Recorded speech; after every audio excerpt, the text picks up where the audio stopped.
guys, so I'm back, and better than that, the bookshelf is back.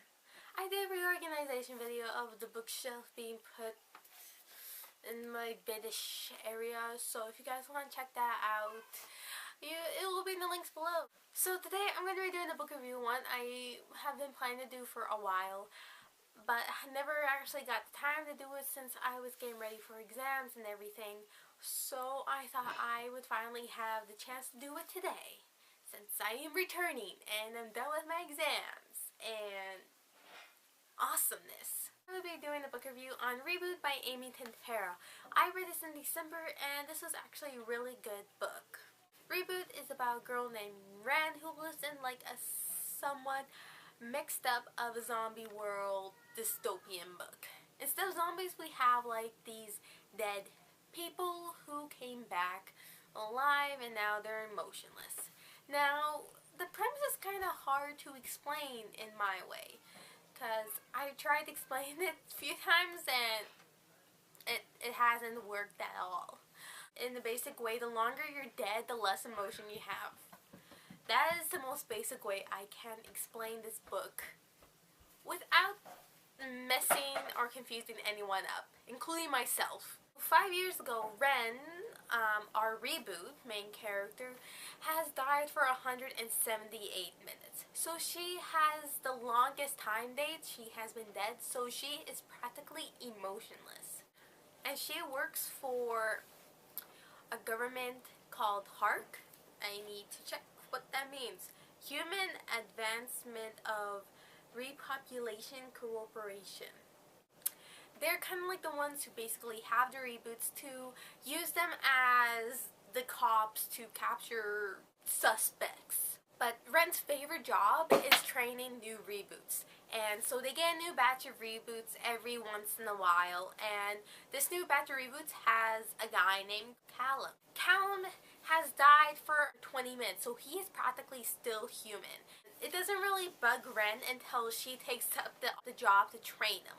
And she kind of realizes that this very emotional feeling Reboot is very hard to train. Trying to train him, Ren kind of starts feeling some emotions towards Callum. And so that kind of twists the book around and leads us to a whole adventure in sci-fi-ness. So overall, this book was pretty amazing. It was quick paced. It wasn't like the best of books, but it was a really enlightening book. And even though it had like the dystopian aspect, it was quite an enjoyable read. I gave this book 4 stars because it was such a good book, and it only took me a day to read it, so I was just breezing through it.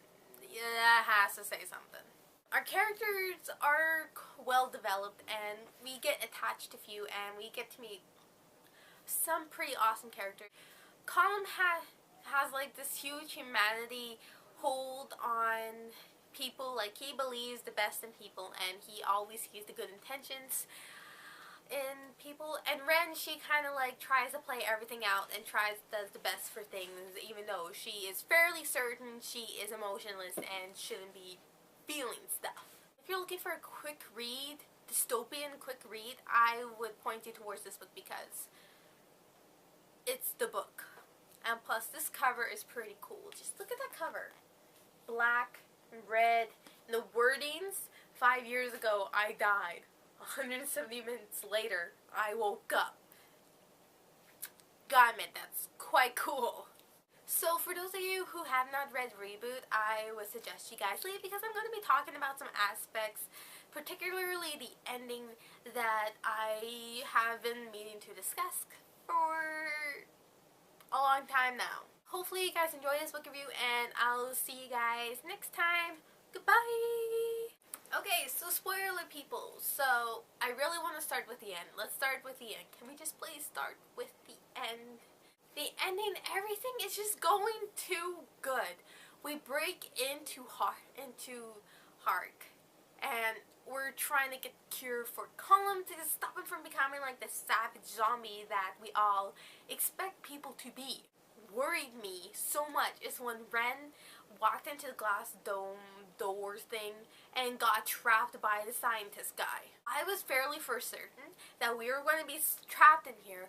Hark was going to come and get us, take us back to Detroit, or whatever town we're from. I can't remember. And Colin was going to be lost, and we're going to have to figure out a way to bring him back or get out of Hark all over again. No, we got out. We're cool. We're safe. When we got the serum, we're running back to Colin. We're running out of time, and we see him, and he's not moving or anything. And we're like, are we too late? Please don't tell me we're too late.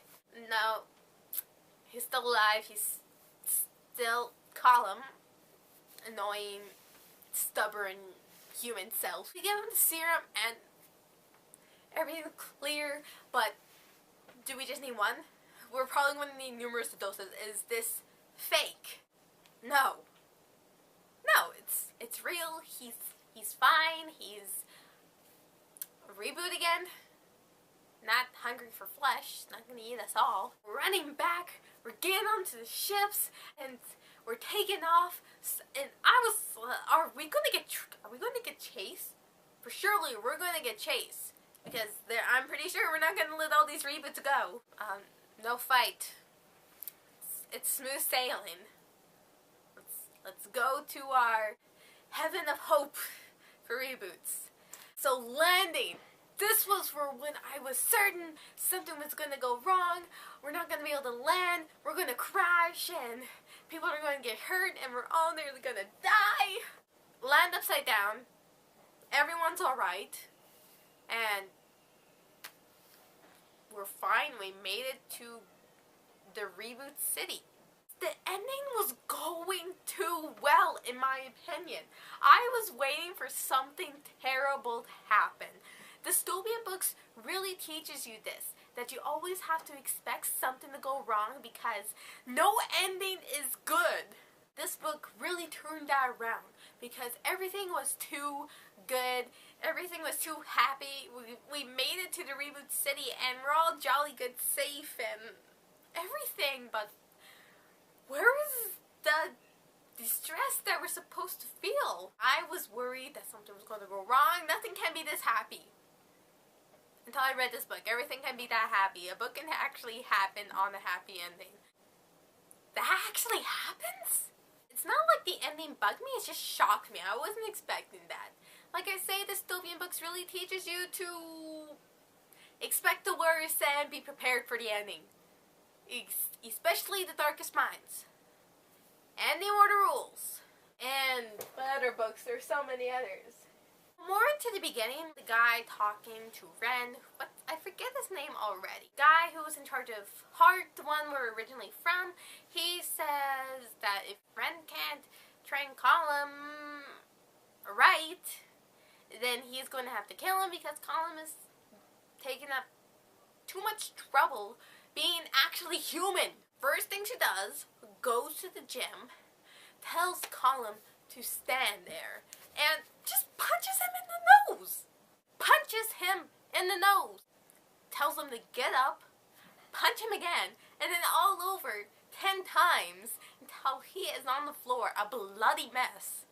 And she's like, you have to start learning not to feel emotions or whatever, but that just shocked me that she did that on a whim. As she's walking now, leaving Colin by himself on the ground, bleeding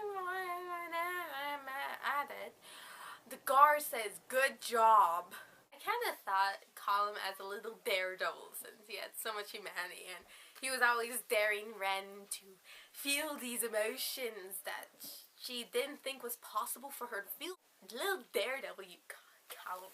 Daredevil. I really like how Amy Tintera didn't give us the perfect person. Like, in books, we always have a perfect person, even though, like, in a lot of books, characters are short, Ren is short, but she also had scars. When you die, you come back like a perfect person, scarless and such. But in this book, she actually had scars. That was a little appreciation that, yeah, you're not perfect. Particularly Ren, that she is feeling uncomfortable about, was showing people Emotions. Being uncomfortable is an emotion. Ren, you liar. You're not emotionless. So when we're running away, we made it, we got our tracking systems out, and we're running, and we're hiding. And in the daylight, even though they were still being hunted, I was wondering why we didn't ditch our suits. I know it was kind of complicated since you're in the poor sector, and you didn't really want to break into anyone's house and steal any one of their clothing, but I really didn't see how wearing your uniforms in broad daylight with people who hate reboots, and you're a reboot, and your outfit in particular says reboot, why are you still gonna wear it? Ren's trainer, I forget his number, it was like a 150, but he still lied that he's actually in the reboot city. I'm really excited to meet him. I want to see who this reboot is, and I want to meet him. Even though he did practically tell Ren that she was motionless and such. But I want to meet him. I want to meet him in the next book. So yeah, anyways, that was my book review on Reboot by Amy Tintera. And hopefully I'll be doing more book reviews soon because I have books to review. I'll have another book review book video up soon. I'm gonna stop singing my goodbyes. Bye. It still doesn't have that hint to it.